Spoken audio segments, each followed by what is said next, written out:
శ్రీ గురుభ్యో నమః. శ్రీ జగద్గురు ఆదిశంకరాచార్యుల వారి విరచితంబైన వివేక చూడామణి స్వేచ్ఛాగే అనువాదము. మంగళాచరణము. శ్రీ శంకరాచార్యుని ఎదలోన విరిసిన వివేకమును బట్ట బయలు గజనులకు సూచన చేసెనది చూడమణి. 83వ శ్లోకం నుండి 88వ శ్లోకం వరకు. మోక్షం ఎలా వస్తుంది? రాకపోకలు కలిగిన మార్గము ఎగుడు దిగుడయ్యుండును, గురువాక్యమే పలుకుతూ ఆచరణ శూన్యులైనట్టివారు. మందభాగ్యులు గనుకనే వారికి మృత్యుకూపము సిద్ధము, వివేక వైరాగ్యము స్వయముగా పాటించు గురుపుత్రులు. విషయాలు సమూలంగా నాశనము చేసుకొను సమర్థులు, రాకపోకలు లేనిది వీరికి పరమపదమే సిద్ధము. నిత్యముక్తిని పొందుటే నీకు నిజమైనట్టి లక్ష్యమైతే, పంచ విషయాసక్తిని నీవు విషవలయమని విడిచిపెట్టు.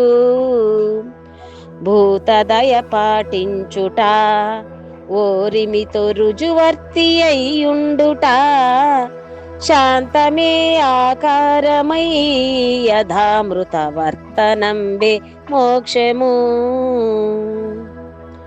దేహాసక్తి నిరసన.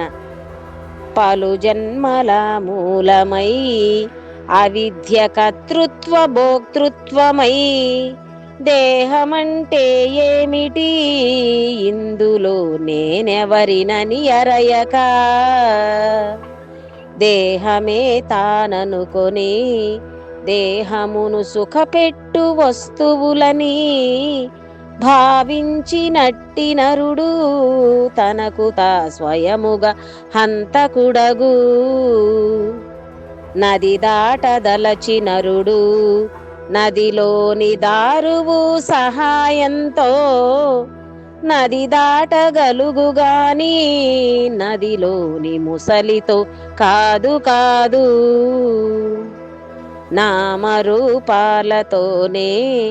సుఖమును వెదికేటి దుర్జనుండు, మొసలియను తెప్ప మీద నది దాట యత్నించు మూర్ఖుడు కదా.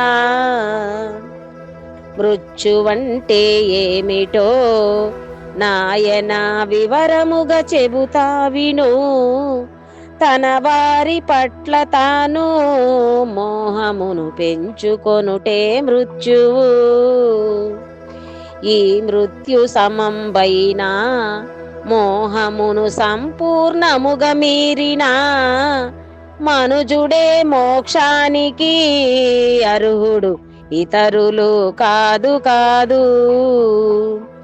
మహామృత్యువు మోహమే ఇది దారపుత్రాదులై తెలియును, మునుపెందరో మునులును దీనిపై విజయమును పొందినారు. అటువంటి పరంపరలో సద్గురుని వెదకి నీవాశ్రయించి మోహభ్రాంతిని వీడుమా, సులభముగా పరమపదమును చేరుమా.